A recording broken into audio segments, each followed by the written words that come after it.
Hello students, आने पहलाना lecture में આપણે બાહ્ય વિદ્યુત ક્ષેત્રમાં સિંગલ વિદ્યુત ભારની સ્થિતિ ઊર્જાનું સૂત્ર U = QV મેળવ્યું। ત્યારબાદ આપણે બાહ્ય વિદ્યુત ક્ષેત્રમાં બે વિદ્યુત ભારો Q1 અને Q2 થી બનતા તંત્રની સ્થિતિ ઊર્જાનું સૂત્ર મેળવ્યું, જે કંઈક આવું હતું: U = Q1 V of R1 plus Q2 V of R2 plus K Q1 Q2 by R12। तो आ बाह्य विद्युत क्षेत्र में सिंगल विद्युत भार स्थिति ऊर्जा सूत्र है और आ बाह्य विद्युत क्षेत्र में Q1 और Q2 विद्युत भार थी बनता तंत्र की स्थिति ऊर्जा सूत्र है। पण कोईपण प्रकारना क्षेत्रनी गैरहाजरी में आपणे Q1 और Q2 विद्युत भारों थी बनता तंत्रनी स्थिति ऊर्जा सूत्र कंईक आ रीते लखी शकीए छीए। U = K Q1 Q2 by R12, જ્યાં R12 એ Q1 અને Q2 વિદ્યુત ભારો વચ્ચેનું અંતર છે। જો Q1 = Q2 = Q હોય તો આપણે આ સમીકરણને આ રીતે લખી શકીએ, U = KQ² by R થશે। એવી રીતે ત્રણ વિદ્યુત ભારો હોય તો ત્રણ વિદ્યુત ભારોથી બનતા તંત્રની સ્થિતિ ઊર્જાનું સૂત્ર આપણે આ રીતે લખી શકીએ છીએ। ધારો કે Q1 Q2 અને Q3 ત્રણ વિદ્યુત ભારો છે, જેમાં Q1 અને Q2 વચ્ચેનું અંતર R12, Q2 અને Q3 વચ્ચેનું અંતર R23 છે અને Q1 અને Q3 વચ્ચેનું અંતર R13 છે। તો આ ત્રણેય વિદ્યુત ભારોથી બનતા તંત્રની સ્થિતિ ઊર્જાનું સૂત્ર લખવું હોય તો આપણે આ રીતે લખી શકીએ, U12 plus U23 plus U13। U12 એટલે Q1 અને Q2 વિદ્યુત ભારથી બનતા તંત્રની સ્થિતિ ઊર્જા K Q1 Q2 by R12 plus K Q2 Q3 by R23 plus K Q1 Q3 by R13। Okay, last lecture अंदर આપણે એક MCQ જોતા હતા કે ચોરસ છે અને આ ચોરસના ચાર શિરોબિંદુઓ ABCD પર અનુક્રમે Q Q Q વિદ્યુત ભાર મૂકેલો છે। આ ચોરસની ચારે બાજુઓની લંબાઈ R છે। તો આ ચોરસથી બનતા તંત્રની સ્થિતિ ઊર્જા શું થાય? તો આપણે જોયું હતું કે અહીંયા ટોટલ 6 જોડો બનતી હતી, 4 બાજુઓ વડે અને 2 વિકર્ણો વડે। તો બાજુઓ વડે કઈ જોડો આપણને મળતી હતી? તો એક UAB, બીજી UBC, ત્રીજી UCD અને ચોથી UAD। બાકીની બે જોડ આપણને ચોરસના વિકર્ણોની મદદથી મળતી હતી, જેમાં એક જોડ આપણે લખ્યું હોય તો UAC। ચોરસની જો દરેક બાજુની લંબાઈ R હોય તો વિકર્ણની લંબાઈ આપણને ખબર છે કે √2R થાય। તો એક જોડ આપણને મળી UAC, બીજી જોડ આપણને મળતી હતી UBD। હવે UAB બરાબર આપણે લખવું હોય તો આ બે વિદ્યુત ભારોથી બનતા તંત્રની સ્થિતિ ઊર્જાનું સૂત્ર લખવું હોય તો આપણે આ સૂત્રનો ઉપયોગ કરી શકીએ। U = K Q1 Q2 by R12, જ્યાં Q1 = Q1 અને Q2 = Q છે। અહીંયા A પર પણ Q વિદ્યુત ભાર મૂકેલો છે, B પર પણ Q વિદ્યુત ભાર મૂકેલો, તો આપણે લખી શકીએ KQ² by R। UAB = K Q² by R। એવી રીતે UBC ની સ્થિતિ ઊર્જા આપણે લખવી તો લખી શકીએ KQ² by R।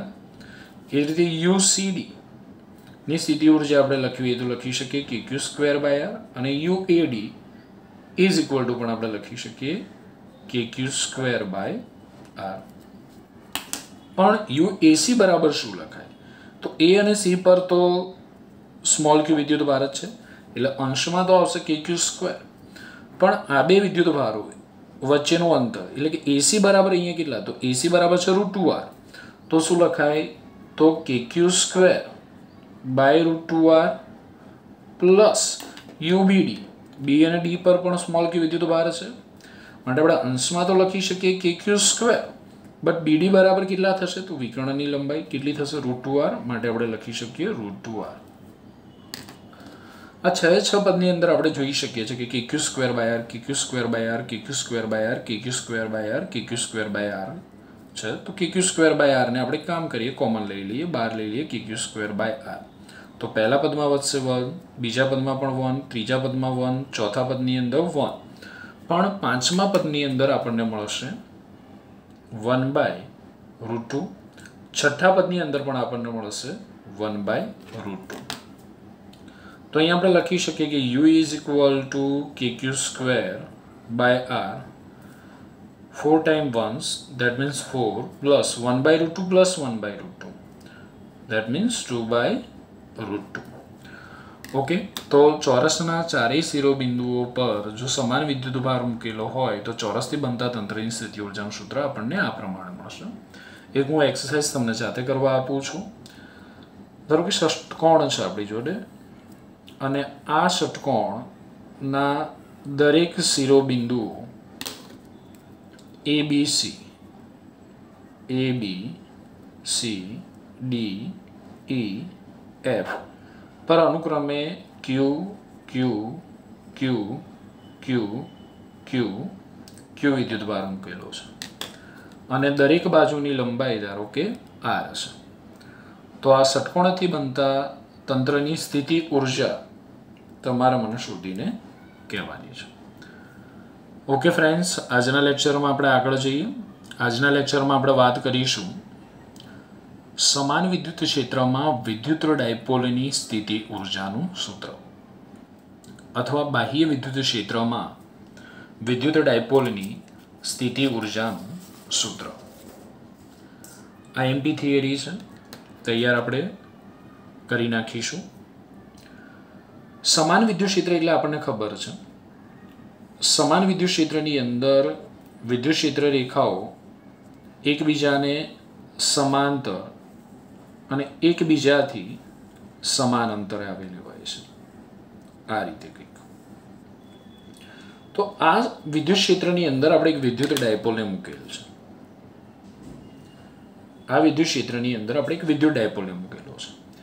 ડાયપોલ એટલે આપણને ખબર છે કે બે વિજાતીય પ્રકારના વિદ્યુત ભારોથી રચાતા તંત્રને આપણે વિદ્યુત ડાયપોલ કહીએ છીએ. વિદ્યુત ડાયપોલના વિદ્યુત ભારો વચ્ચેનું અંતર 2a જેટલું હોય છે. વિદ્યુત ડાયપોલને સમજવા માટે આપણે એક વિદ્યુત ડાયપોલ મોમેન્ટ નામની રાશિ વ્યાખ્યાયિત કરી છે.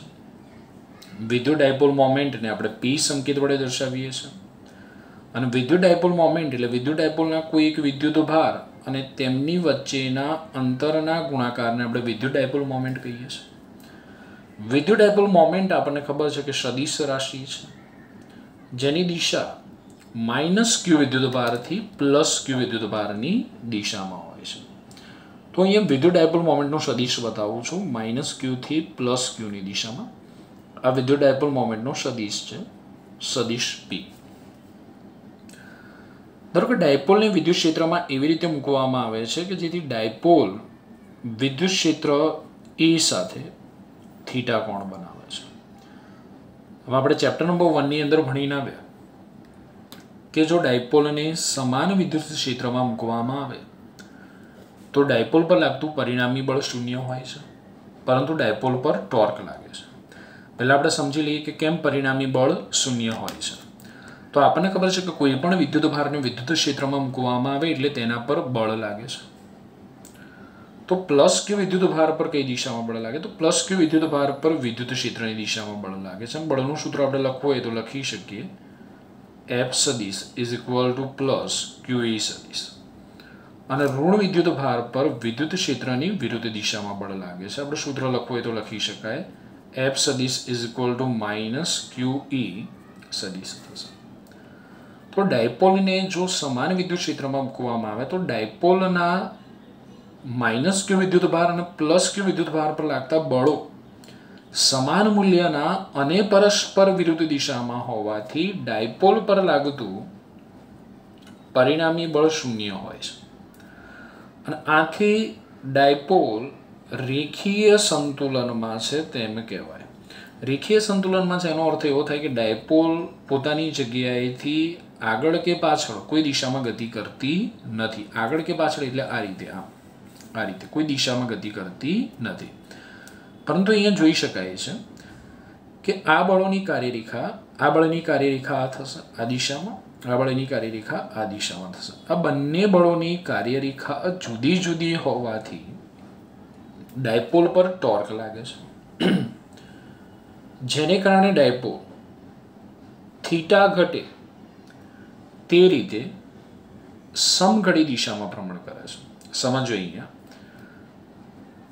જ્યારે ડાયપોલને ક્ષેત્રમાં થીટા કોણે મૂકવામાં આવે તો ડાયપોલ પર ટોર્ક લાગશે, જેને પરિણામે હંમેશા ડાયપોલ થીટા ઘટે એ રીતે ભ્રમણ કરશે.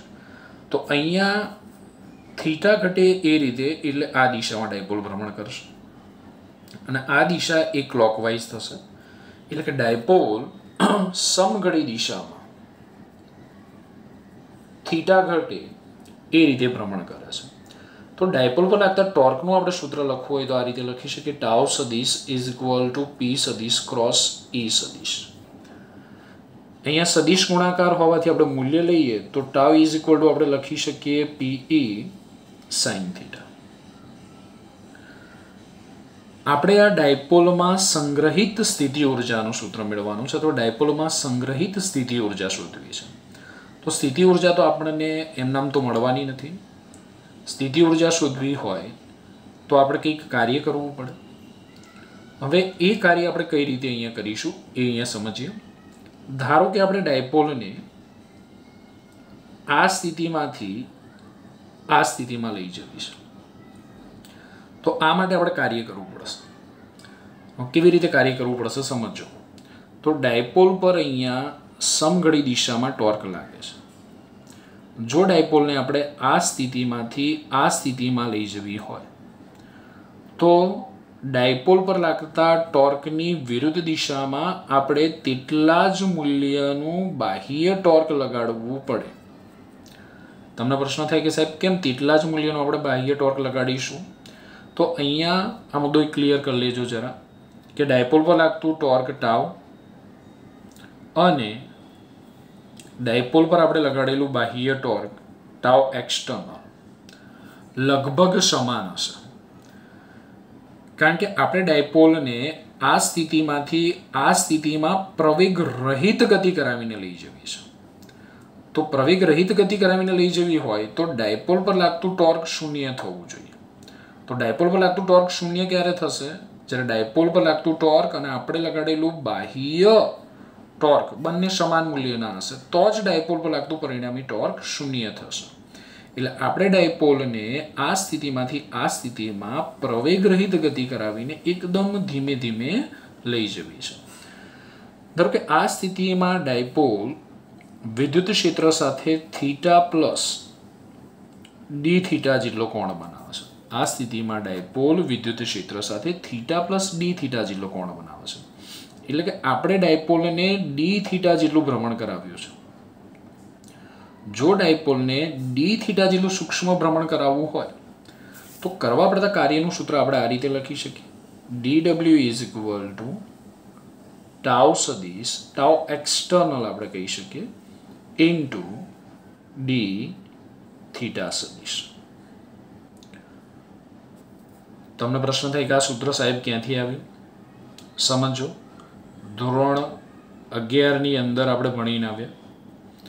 જો કોઈ પદાર્થને dr જેટલું સૂક્ષ્મ સ્થાનાંતર કરાવવું હોય તો કરવા પડતા કાર્યનું સૂત્ર આપણે આ રીતે લખી શકીએ, dw is equal two f સદિશ ડોટ dr સદિશ. તો ચાક ગતિમાં જેવો ભાગ રેખીય ગતિમાં જેવો ભાગ બળ ભજવે છે, ચાક ગતિમાં તેવો જ ભાગ ટોર્ક ભજવે છે. અને રેખીય ગતિમાં સ્થાનાંતરની જગ્યાએ ચાક ગતિમાં કોણીય સ્થાનાંતર આવે. એટલે f ની જગ્યાએ ટાઉ અને dr ની જગ્યાએ મેં ડી થીટા લખેલું છે. હવે તમે અહીંયા જોઈ શકો છો કે આપણે આ ડાયપોલને વિષમઘડી દિશામાં ડી થીટા જેટલું કોણીય સ્થાનાંતર કરાવીએ છીએ અને ડાયપોલ પર બાહ્ય ટોર્ક પણ આપણે વિષમઘડી દિશામાં લગાવીએ છીએ. એટલે કે ડાયપોલ પર લગાડેલું બાહ્ય ટોર્ક અને કોણીય સ્થાનાંતર બંને એક જ દિશામાં વિષમઘડી દિશામાં છે. માટે એમની વચ્ચેનો એંગલ આપણે લખવો હોય તો થીટા 0 લખી શકીએ. માટે અહીંયા આપણે લખી શકાય tau external D theta into cos theta. But theta 0 થશે કારણ કે બંને એક જ દિશામાં છે. એટલે આપણે લખી શકીએ tau external into d theta cos 0. તો કોસ 0 1 એટલે આપણે અહીંયા લખી શકીએ tau external into d theta. Okay, તો અહીંયા આપણે જોઈ શકીએ કે ટાઉ એક્સટર્નલનું મૂલ્ય કોના જેટલું છે? ટાઉ જેટલું છે. અને ટાઉ બરાબર કેટલા છે? પીઈ સાઇન થીટા છે. માટે આપણે લખી શકીએ DW is equal two PE sign theta into d theta.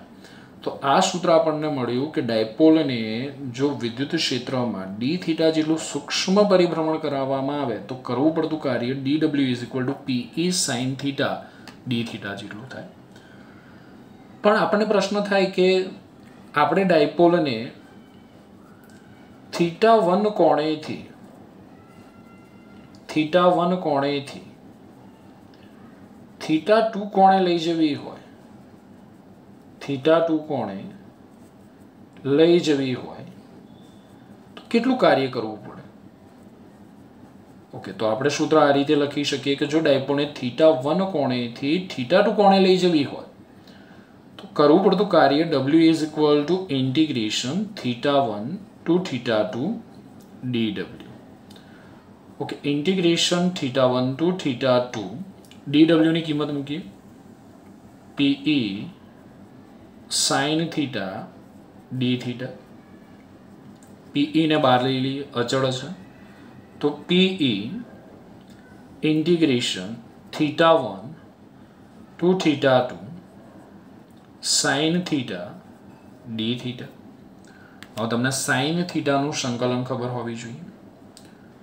તો sine theta into d theta is equal to minus cos theta. એટલે સાઇન થીટાનું સંકલન થાય માઇનસ કોસ થીટા. માટે આપણે લખી શકીએ કે W is equal to PE sine થીટાનું સંકલન માઇનસ કોસ થીટા. સંકલન કર્યા બાદ સંકલનની નિશાની મૂકીશું નહીં, થીટા 1 થીટા 2.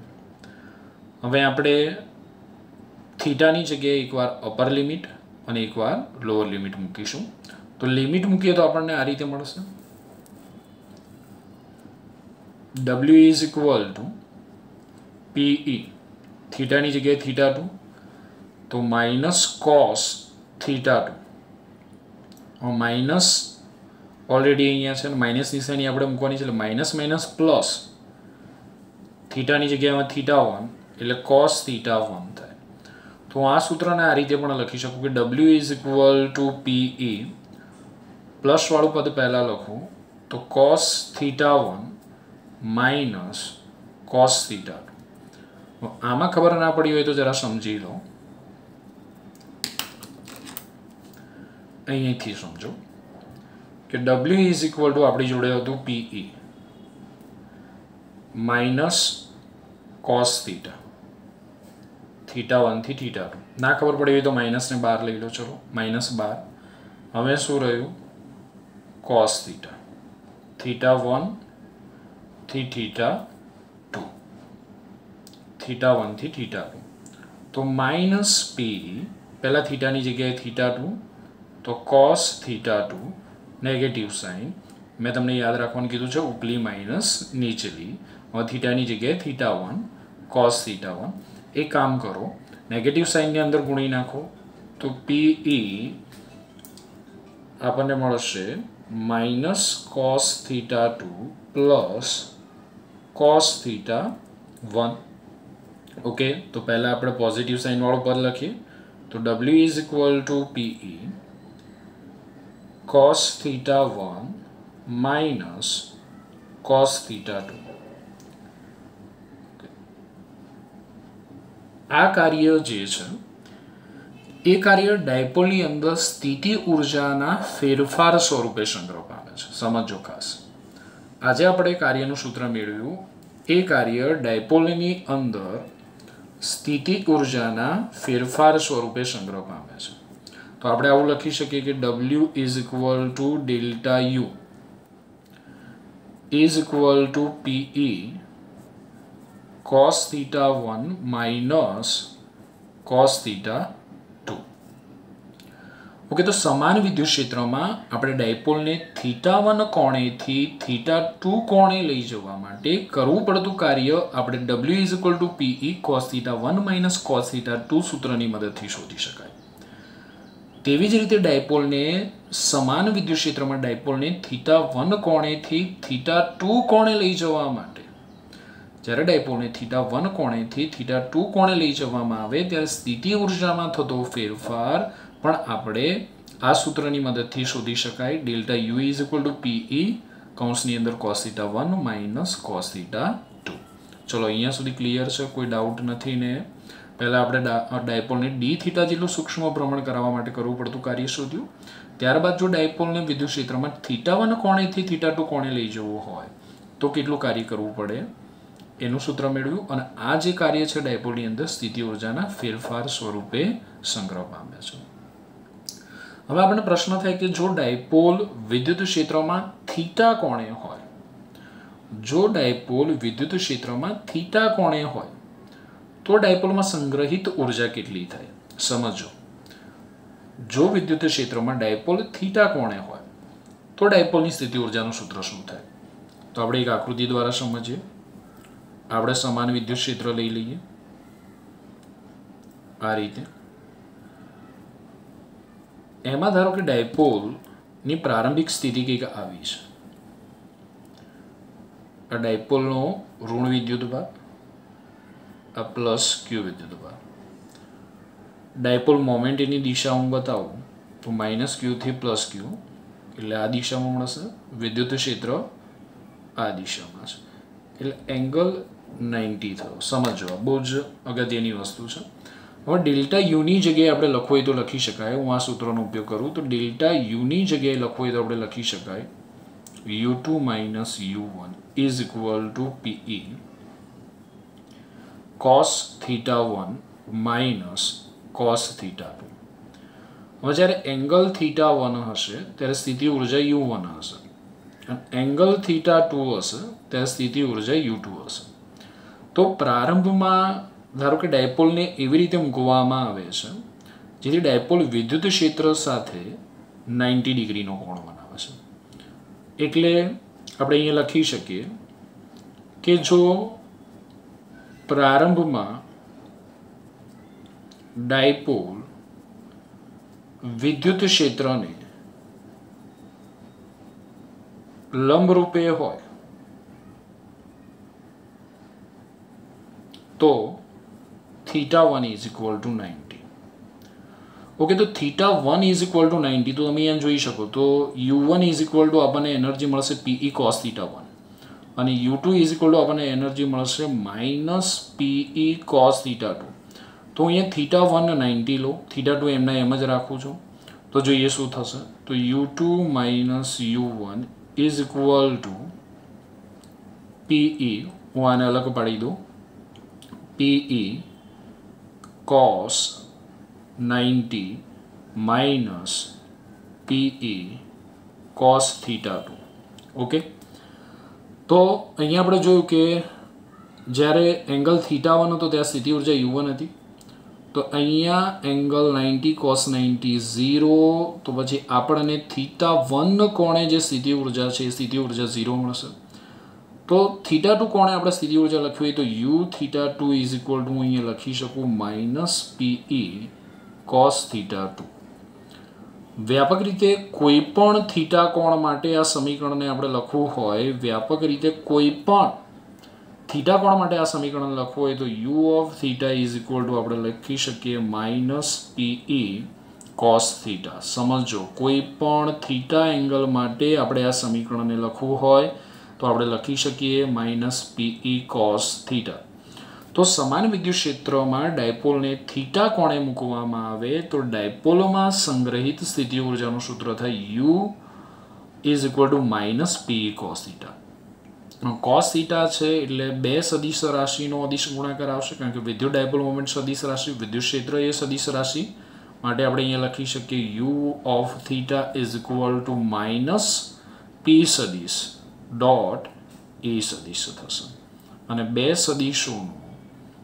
સદિશોનો અદિશ ગુણાકાર કરવામાં આવે તો મળતી રાશિ કેવી હોય? અદિશ થાય. ઓકે, તો આ એક કન્સેપ્ટ જે લાસ્ટ કન્સેપ્ટ છે ખાસ સમજો કે જો પ્રારંભમાં ડાયપોલને એવી રીતે મૂકવામાં આવે કે ડાયપોલ વિદ્યુત ક્ષેત્ર સાથે 90 ડિગ્રીનો કોણ બનાવે તો એની પ્રારંભિક સ્થિતિ ઉર્જા 0 મળશે. અને બીજા કોઈ પણ એંગલ θ2 એંગલ માટે આપણે સ્થિતિ ઉર્જાનું સૂત્ર લખવું હોય તો -PE cos θ થશે. ઓકે, તો આખી થિયરી મેં તમને સમજાવી દીધી છે. હવે થિયરી તમારે કઈ રીતે લખવાની છે એ આપણે જોઈ લઈએ. ઓકે, ખ્યાલ આવે છે અહીંયા સુધી? મેં જે એક્સપ્લેન કર્યું છે એ ડાયપોલની સ્થિતિ ઉર્જાનું જે સૂત્ર મેળવ્યું છે એ 3 સ્ટેપમાં થિયરી છે. પહેલાં dθ જેટલા સૂક્ષ્મ કોણીય સ્થાનાંતર માટે કાર્ય, પછી θ1 થી θ2 કોણે લઈ જવા માટે કરવું પડતું કાર્ય, અને કોઈ પણ θ એંગલ માટે ડાયપોલની અંદર સંગ્રહિત સ્થિતિ ઉર્જાનું સૂત્ર. ઓકે, તો થિયરી કઈ રીતે લખવાની છે? ફાઇનલ આકૃતિ આપણે આ રીતે અહીંયા દોરીશું. આમાં આપણે વધારે 2-3 વસ્તુ બતાવી તો આ રીતે બતાવી શકાય. ઓકે, પહેલાં થિયરિટિકલ મુદ્દા સમજાવી દઉં કે આકૃતિમાં દર્શાવ્યા મુજબ સમાન વિદ્યુત ક્ષેત્રમાં એક વિદ્યુત ડાયપોલને મૂકેલ છે. વિદ્યુત ડાયપોલ મોમેન્ટનો સદિશ વિદ્યુત ક્ષેત્ર સાથે થીટા કોણ બનાવે છે. પહેલો મુદ્દો શું થયો? યાદ રહ્યો? આકૃતિમાં દર્શાવ્યા મુજબ સમાન વિદ્યુત ક્ષેત્રમાં વિદ્યુત ડાયપોલને મૂકેલી છે. બીજો મુદ્દો, વિદ્યુત ડાયપોલ મોમેન્ટનો સદિશ એ વિદ્યુત ક્ષેત્ર સાથે થીટા કોણ બનાવે છે. સમાન વિદ્યુત ક્ષેત્રમાં ડાયપોલ પર ટોર્ક લાગે છે અને ટોર્ક લાગે છે જેના પરિણામે ડાયપોલ થીટા ઘટે તે રીતે અહીંયા સમઘડી દિશામાં પરિભ્રમણ કરે છે. જો આપણે ડાયપોલમાં સંગ્રહિત સ્થિતિ ઉર્જા શોધવી હોય તો આપણે ડાયપોલ પર કંઈક કાર્ય કરવું પડે અને આ માટે આપણે ડાયપોલ પર લાગતા ટોર્કની વિરુદ્ધ દિશામાં તેટલા જ મૂલ્યનું બાહ્ય ટોર્ક લગાડીએ છીએ વિષમઘડી દિશામાં. ઓકે, તો પાછા થિયરિટિકલ મુદ્દા આ બધી વસ્તુઓ મેં તમને સમજાવી દીધી છે. આપણે ફાઇનલ થિયરી કઈ રીતે લખવાની છે એ સમજીએ છીએ. તો સમાન વિદ્યુત ક્ષેત્રમાં ડાયપોલ પર લાગતું ટોર્ક ટાઉ સદિશ ઇઝ ઇક્વલ ટુ પી સદિશ ક્રોસ ઈ સદિશ માટે tau is equal to PE sin θ. ટોર્કને લીધે ડાયપોલ વિદ્યુત ક્ષેત્રને સમાંતર ગોઠવાય છે. આ સ્થિતિમાંથી ડાયપોલને આપણે dθ જેટલું સૂક્ષ્મ કોણીય સ્થાનાંતર કરાવવું હોય તો કરવું પડતું કાર્ય આપણે કઈ રીતે શોધી શકીએ? તો આગળનો થિયરિટિકલ મુદ્દો કે ટોર્કની વિરુદ્ધ ડાયપોલને dθ જેટલું સૂક્ષ્મ સ્થાનાંતર કરાવવા માટે કરવું પડતું કાર્ય. તો આપણે એ સૂત્ર લખી શકીએ. ચલો, અહીંયા સુધીના મુદ્દા ક્લિયર છે ને? તો આગળનું સૂત્ર આપણે લખી શકીએ dw is equal two tau dθ. કઈ રીતે આવ્યું મેં આગળ તમને સમજાવ્યું છે. Okay, tau is equal two શું છે? તો ટાઉ ઇઝ ઇક્વલ ટુ છે PE sin θ. તો ટાઉની જગ્યાએ મૂકી દઈએ PE sin θ. તો dw is equal to PE sin θ dθ. હવે આપણે ડાયપોલને θ1 કોણેથી θ2 કોણે લઈ જવા બાહ્ય ટોર્ક વડે કરવું પડતું કુલ કાર્ય કેટલું? તો w is equal to integration θ1 to θ2 dw. dw ની કિંમત મૂકી દઈએ PE sin θ dθ. ચલો, વિદ્યુત ડાયપોલ મોમેન્ટ P, વિદ્યુત ક્ષેત્ર બંને અચળ છે, સંકલનની બહાર લઈ લઈએ. તો w is equal to PE integration θ1 to θ2 sin θ dθ. sin θ નું સંકલન યાદ રાખીશું આપણે -cos θ. માટે આપણે અહીંયા લખી શકીએ w is equal to PE સંકલન sin θ નું -cos θ θ1 ટુ θ2. ઓકે, હવે લિમિટ્સ મૂકીશું ઉપલી માઇનસ નીચલી. PE નેગેટિવ સાઇન એમના એમ જ, થીટાની જગ્યાએ θ2 એટલે cos θ2. હવે અહીંયા માઇનસ નિશાની આવશે અને અહીંયા ઓલરેડી માઇનસ છે, માઇનસ માઇનસ પ્લસ. મેં આગળ સમજાવ્યું કઈ રીતે પ્લસ થાય છે. થીટાની જગ્યાએ θ1 cos θ1. પહેલાં આપણે પોઝિટિવ સાઇનવાળું પદ લખીએ છીએ, પછી આપણે નેગેટિવ સાઇનવાળું પદ લખીએ છીએ. માટે w is equal to PE cos θ1 cos θ2. આ કાર્ય ડાયપોલની અંદર સ્થિતિ ઉર્જાના ફેરફાર સ્વરૂપે સંગ્રહ પામે છે. માટે આપણે લખી શકીએ w is equal to delta you is equal to PE કૌંસની અંદર cos θ1 cos θ2. જો પ્રારંભમાં ડાયપોલ ક્ષેત્રને લંબરૂપે હોય અને આ સ્થિતિમાંથી ડાયપોલને ક્ષેત્ર સાથે થીટા કોણે લઈ જવામાં આવે તો ડાયપોલની સ્થિતિ ઉર્જા શું થાય? ફરી એકવાર રિપીટ કરું છું, ધ્યાન આપજો. જો પ્રારંભમાં ડાયપોલ ક્ષેત્રને લંબરૂપે હોય, મેં આગળ સમજાવ્યું એ પ્રમાણે, અને આ સ્થિતિમાંથી ડાયપોલને ક્ષેત્ર સાથે થીટા કોણે લઈ જવામાં આવે તો ડાયપોલની સ્થિતિ ઉર્જા શું થાય? તો ડાયપોલ પ્રારંભમાં ક્ષેત્રને લંબરૂપે છે એટલે θ1 = 90 થશે, અને એ સ્થિતિમાંથી ડાયપોલને આપણે થીટા કોણે લઈ જવી છે માટે θ2 = θ થશે. તો આપણે ઉપરના સૂત્રમાં કિંમત મૂકીએ ΔU = PE, θ1 90, θ2 θ. તો લખી શકીએ ΔU = PE કૌંસની અંદર cos 90 - cos θ, બટ cos 90 = 0. તો આપણને મળશે અહીંયા U - cos θ એમના એમ જ છે, નેગેટિવ સાઇન અહીંયા આવી ગઈ તો -PE cos θ. સદિશ સ્વરૂપે આપણે લખીએ તો U - P સદિશ ડોટ E સદિશ, અને અદિશ ગુણાકાર હોવાથી આપણે ક્રમની અદલાબદલી કરી શકીએ છીએ. સદિશ ગુણાકારમાં આપણે ક્રમની અદલાબદલી નથી કરી શકતા, પરંતુ અદિશ ગુણાકારમાં આપણે ક્રમની અદલાબદલી કરી શકીએ છીએ. માટે આપણને લખવું હોય આ સમીકરણ તો આ રીતે પણ લખી શકીએ U - E સદિશ ડોટ P સદિશ થશે. અહીંયા θ1 90 ડિગ્રી હોવાથી એની પ્રારંભિક સ્થિતિ ઉર્જા 0 થશે. એટલે આ જે તફાવત છે અહીંયા ΔU = U2 - U1, એમાં U1 જે છે એ 0 થઈ ગયો છે. U2 - U1 એની અંદર જે U1 છે એ 0 થઈ ગયો, માટે ΔU માં વધ્યું શું તો U2. તો U2 મેં અહીંયા લખેલો છે યુના સ્વરૂપમાં, એટલે કન્ફ્યુઝ ના થતા. ઓકે, અહીંયા સુધી ક્લિયર છે. આખી થિયરી મેં અહીંયા લખી દીધી છે. કમ્પ્લીટ તમારે આ જ રીતે પરીક્ષામાં લખવાનું છે. હવે આપણે કેટલાક MCQ માટેના મુદ્દાઓ યાદ રાખીશું. યાદ રાખો ઓલવેઝ, સમજો ખાસ. જો ડાયપોલ વિદ્યુત ક્ષેત્રને સમાંતર હોય, એટલે અહીંયા આપણે વિદ્યુત ક્ષેત્રો તો જમણી બાજુ છે આ રીતે, અને ડાયપોલ પણ વિદ્યુત ક્ષેત્રને સમાંતર હોય તો બંને એક જ દિશામાં છે, તો વિદ્યુત ડાયપોલ મોમેન્ટના સદિશ P અને વિદ્યુત ક્ષેત્રના સદિશ E વચ્ચેનો કોણ, તો બંને એકબીજાને સમાંતર હોય તો બંને વચ્ચેનો કોણ કેટલો થશે? 0 થાય. તો ડાયપોલ વિદ્યુત ક્ષેત્રને સમાંતર હોય તો θ 0 થશે. તો આપણે સ્થિતિ ઉર્જાનું સૂત્ર આપણે મેળવ્યું U = -PE cos θ, but here θ = 0. Therefore U -PE cos 0, but cos 0 = 1. Therefore U -PE. તો પૂછી શકાય આપણને MCQમાં કે જો ડાયપોલ વિદ્યુત ક્ષેત્રને સમાંતર હોય તો ડાયપોલની સ્થિતિ ઉર્જા કેવી હોય? તો જો ડાયપોલ વિદ્યુત ક્ષેત્રને સમાંતર હોય તો ડાયપોલની સ્થિતિ ઉર્જા લઘુત્તમ એટલે કે મહત્તમ ઋણ હોય છે, અને આ સ્થિતિમાં ડાયપોલ સ્થિર સંતુલનમાં હોય છે. અને દોસ્તો યાદ રાખજો કે કોઈ પણ તંત્ર તેની સ્થિતિ ઉર્જા લઘુત્તમ બને તેવી સ્થિતિમાં રહેવાનો પ્રયત્ન કરે છે. કોઈ પણ તંત્ર તેની સ્થિતિ ઉર્જા લઘુત્તમ બને તેવી સ્થિતિમાં રહેવાનો પ્રયત્ન કરે છે. એટલે જો ડાયપોલ ક્ષેત્રને સમાંતર હોય તો ડાયપોલ સ્થિર સંતુલનમાં છે તેમ કહેવાય, અને આ સ્થિતિમાં ડાયપોલની સ્થિતિ ઉર્જા લઘુત્તમ એટલે કે મહત્તમ ઋણ હોય છે. જો ડાયપોલ વિદ્યુત ક્ષેત્રને પ્રતિ સમાંતર હોય, તો આ તો આપણે વિદ્યુત ક્ષેત્રની દિશા બતાવી છે. પ્રતિ સમાંતર હોય એટલે આ રીતની કંઈક અહીંયા આકૃતિ બનશે. આ રીતની હું અહીંયા બતાવું તમને. યસ, આ વિદ્યુત ક્ષેત્રનો સદિશ, આ વિદ્યુત ડાયપોલ મોમેન્ટનો સદિશ, બંને પરસ્પર વિરુદ્ધ દિશામાં છે, પ્રતિ સમાંતર છે, માટે એમની વચ્ચેનો એંગલ થશે 180 ડિગ્રી. તો જો ડાયપોલ વિદ્યુત ક્ષેત્રને પ્રતિ સમાંતર હોય તો વિદ્યુત ડાયપોલ મોમેન્ટના સદિશ P અને વિદ્યુત ક્ષેત્રના સદિશ E વચ્ચેનો કોણ થાય 180 ડિગ્રી. સૂત્ર આપણને ખબર છે U = -PE cos θ, but θ = 180. તો 180 cos 180 = -1 minus plus, તો આપણને U મળશે +PE. અને આ સ્થિતિમાં ડાયપોલ અસ્થિર સંતુલનમાં તેમ કહેવાય. આ સ્થિતિમાં ડાયપોલ અસ્થિર સંતુલનમાં છે. તો જો ડાયપોલ વિદ્યુત ક્ષેત્રને પ્રતિ સમાંતર હોય તો ડાયપોલ અસ્થિર સંતુલનમાં છે તેમ કહેવાય, અને આ સ્થિતિમાં ડાયપોલની સ્થિતિ ઉર્જા U = PE જેટલી હોય છે. ઓકે, હવે અહીંયા તમે જોઈ શકો છો કે ડાયપોલ વિદ્યુત ક્ષેત્રને લંબરૂપે છે. ડાયપોલ વિદ્યુત ક્ષેત્રને લંબરૂપે છે.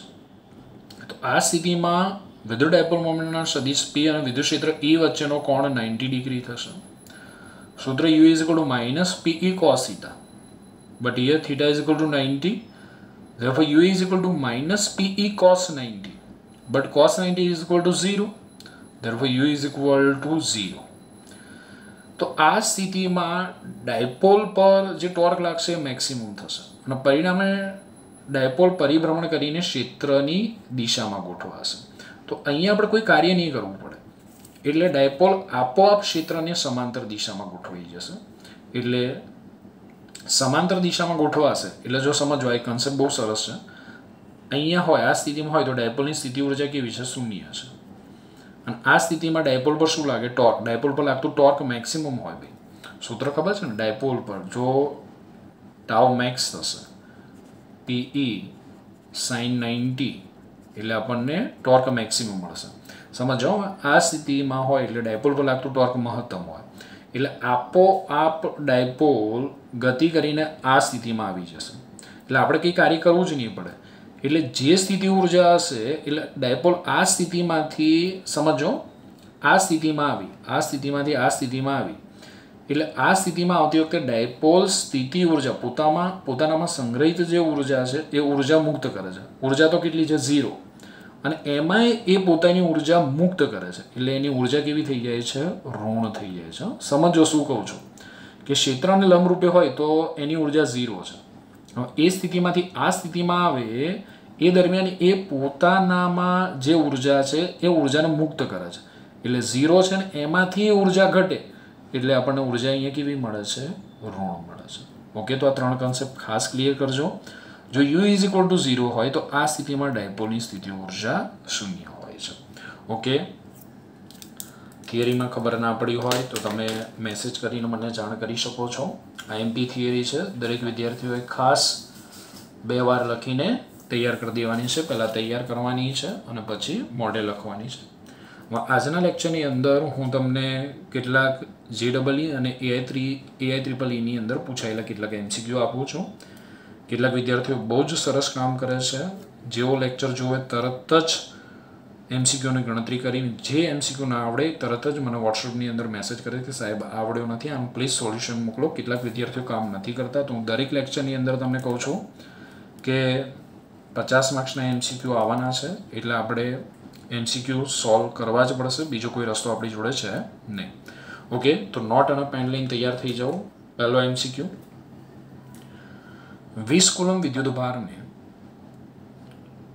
2 સેન્ટીમીટર જેટલું સ્થાનાંતર કરાવવા માટે 2 જૂલ કાર્ય કરવું પડે છે. તો બિંદુઓ વચ્ચેનો વિદ્યુત સ્થિતિમાનનો તફાવત શોધો. AIEEE ની અંદર 2002 ની અંદર પૂછાયેલો છે.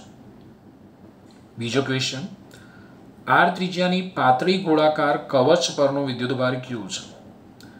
તેના કેન્દ્ર પર કેપિટલ Q વિદ્યુતભાર છે. સમજો, R ત્રિજ્યાની પાતળી ગોળાકાર કવચ પરનો વિદ્યુતભાર સ્મોલ q છે અને તેના કેન્દ્ર પર કેપિટલ Q વિદ્યુતભાર છે. તો કવચના કેન્દ્રથી r/2 અંતરે આવેલા બિંદુએ વિદ્યુત સ્થિતિમાન શોધો. કવચના કેન્દ્રથી r/2 અંતરે આવેલા બિંદુએ વિદ્યુત સ્થિતિમાન શોધો. AIEEE ની અંદર 2003 માં પૂછાયેલો છે. ત્રીજો ક્વેશ્ચન, P અને Q બિંદુઓનું વિદ્યુત સ્થિતિમાન અનુક્રમે 2 બિંદુઓ છે P અને Q અને એમનું વિદ્યુત સ્થિતિમાન આપેલું છે 10 વોલ્ટ અને -4 વોલ્ટ છે. તો 100 ઇલેક્ટ્રોનને P થી Q પર લઈ જવા કરવું પડતું કાર્ય 2009 ની અંદર પૂછાયેલું છે. એકદમ ઈઝી MCQ છે. એના પછી યામાક્ષ પદ્ધતિના ઉગમ બિંદુ પર 10⁻³ માઇક્રોકુલમ વિદ્યુતભાર મૂકેલો છે.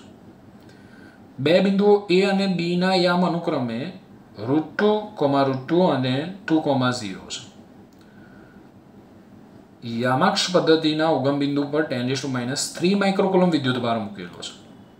એટલે ઉગમ બિંદુ પર 10⁻³ માઇક્રોકુલમ વિદ્યુતભાર મૂકેલો છે અને 2 બિંદુઓ આપેલા છે A અને B જેના યામ √2, અને 2,0 છે. તો બિંદુ A અને B વચ્ચેનો PD આપણને શોધવાનું કીધું છે. 2007 માં પૂછાયેલો છે. એના પછી 5મો MCQ જોઈએ. એક વિદ્યુતભારિત દડાની અંદરનું વિદ્યુત સ્થિતિમાન V = A r² + B અનુસાર બદલાય છે. જ્યાં r એ દડાના કેન્દ્રથી અંતર છે, A અને B અચળાંકો છે. તો દડાની અંદર વિદ્યુતભાર ઘનતા શોધવાની કીધી છે, 2011માં પૂછાયેલો છે. આની અંદર હિન્ટ આપું છું તમને કયું સૂત્ર વાપરવાનું. તો ચેપ્ટર નંબર 1ની અંદર, આપણા પેમ્ફલેટની અંદર ચેપ્ટર નંબર 1ની અંદર મેં તમને એક્સ્ટ્રામાં એક થિયરી આપેલી છે, થિયરી નંબર 37. એમાં જોજો કે ગોળાની અંદર અને બહારના વિસ્તારમાં વિદ્યુત ક્ષેત્રનું સૂત્ર આપણે સાબિત કરેલું છે. તો હું અહીંયા કહી દઉં છું તમને કે ગોળાની અંદર વિદ્યુત ક્ષેત્રનું સૂત્ર E=ρr/3ε0 છે. તો તમને વિદ્યુત સ્થિતિમાન આપેલું છે અને એના પરથી તમારે વિદ્યુત ક્ષેત્ર શોધવાનું છે. તો વિદ્યુત ક્ષેત્ર અને વિદ્યુત સ્થિતિમાન વચ્ચેનો સંબંધ ખબર છે ને, E=-dV/dr. એ સમીકરણનો ઉપયોગ કરીને તમે વિદ્યુત ક્ષેત્ર શોધી નાખો, વિદ્યુત ક્ષેત્રની કિંમત અહીંયા મૂકી દો અને એની મદદથી તમે વિદ્યુતભારની કદઘનતા શોધી શકો છો. ઓકે, તો બધા જ MCQ મેં અહીંયા તમને કહી દીધા છે, લગભગ AI EEEની અંદર પૂછાયેલા છે.